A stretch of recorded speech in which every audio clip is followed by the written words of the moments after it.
नात्यामध्ये सुद्धा नातं टिकवायचं एक सिक्रेट आहे. काय सिक्रेट आहे तर तुम्ही समोरच्याची वर्तणूक बघा.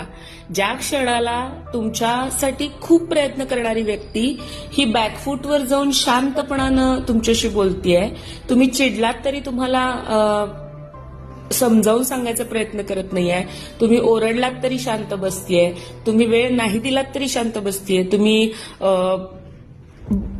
खूप आरोप केले तरी ती हसून ओके ठीक आहे म्हणतीये, तर त्या क्षणाला तुम्हाला खरंच विचार करण्याची गरज आहे की काय चुकलंय.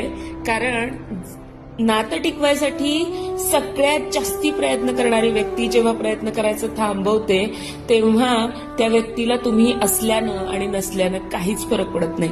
सो ज्या क्षणाला ती व्यक्ती तुमच्या आयुष्यातून निघून जाईल त्या क्षणाला तुम्हाला लक्षात येईल की आपण आपल्यावर खरं प्रेम करणारी व्यक्ती गमावली आहे.